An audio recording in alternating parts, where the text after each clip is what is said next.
Ainda sobre o tarifaço americano, quem está na tela já é o Gabriel Monteiro, âncora do CNN Money, para conversar com a gente. Gabriel, queria que você fizesse uma avaliação de como a economia brasileira está se saindo diante do tarifaço. A Mariana falava há pouco que muito dificilmente a gente vai ter algum tipo de solução nesse sentido nas próximas semanas. Está difícil ver a luz no fim do túnel, né, Gabriel? Bem-vindo, boa tarde. Exatamente. Pedro, uma ótima tarde a você. Obrigado pelo espaço aqui no Agora CNN. De qualquer forma, quando a gente olha para este caso, a interpretação é de que o tarifaço é terrível, horrível para algumas culturas, para algumas empresas e para a economia brasileira como um todo. Mas levando em consideração as condições, este último agosto traz um saldo positivo para o Brasil lidando com este problema. Nós temos, por exemplo, já de largada, uma lista de tarifas menor do que a expectativa. Nós tivemos diversas isenções, cerca de 700 produtos fora da tarifação. E isso já deu uma boa aliviada lá no comecinho do mês de agosto, quando pensávamos em tarifaço. E quando, claro, olhamos especificamente para as relações comerciais com os Estados Unidos, apesar de o déficit com os americanos ter aumentado, das nossas exportações para lá terem diminuído em 18%, como trazia agora a Mariana Janjá como para nós tivemos ainda um superávit para a balança comercial em agosto de mais de 6 bilhões de reais. Foi até um superávit maior do que em 2024. Ou seja, apesar desta turbulência, conseguimos manter as contas externas em dia, vendendo mais do que compramos, claro, contando ainda com uma desaceleração aqui da economia brasileira e comprar menos produtos. Foi basicamente o que aconteceu neste último mês, para além de termos vendido mais para alguns parceiros. Outros pontos positivos.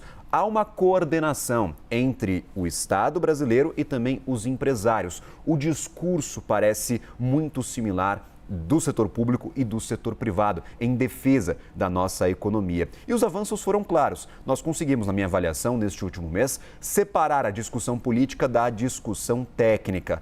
A investigação do USTR lá nos Estados Unidos nos abriu essa porta para defender tecnicamente a economia brasileira. Mas, por outro lado, há um ponto muito relevante, que é bem negativo deste último agosto.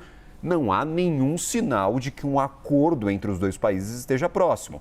Apesar dessa discussão estar separada, a política de um lado e a discussão técnica de outro, a política ergueu um muro e parece que a gente não vai avançar em nada, pelo menos neste curtíssimo prazo, em direção a um acordo. Tem um ponto negativo também do efeito para alguns setores específicos. Apesar da economia brasileira ter passado bem este agosto, tem setor, Pedro, que teve que dar desconto nos seus produtos para vender ainda para os Estados Unidos de 40%, 50%. Primeiro, para não perder o cliente, para continuar ocupando esse espaço que hoje pertence ao Brasil. E segundo, para não perder o produto que já estava pronto. É o caso de frutas e principalmente do setor de pescados. Teve produtor tomando prejuízo, mas mesmo assim vendendo aos Estados Unidos para conseguir escoar essa produção.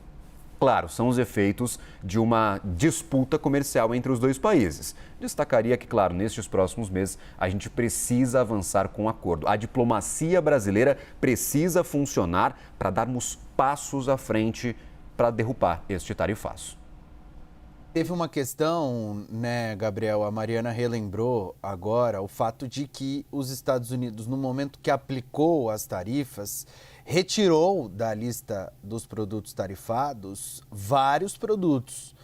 Isso, de certa forma, também ajudou o movimento do mercado brasileiro ali para evitar perdas ainda maiores que poderiam acontecer, especialmente neste primeiro mês. Afinal de contas, muitos produtores foram pegos de surpresa. De qualquer forma, né, Gabriel, ontem o presidente dos Estados Unidos, Donald Trump, foi questionado novamente sobre o Brasil. Bem verdade, não era um questionamento sobre tarifas, era um questionamento sobre a concessão de vistos para diplomatas brasileiros na comitiva para a Assembleia das Nações Unidas que acontece no fim do mês, mas ele voltou a falar de descontentamentos da avaliação dele com relação ao governo brasileiro. Então ele reiterou este movimento político que foi feito nestes últimos meses, especialmente pelo deputado federal Eduardo Bolsonaro, e que ainda impacta em todas essas negociações que você está citando, né, Gabriel? Talvez a pior notícia, Pedro, desse último agosto é que a decisão está totalmente na mão de Trump.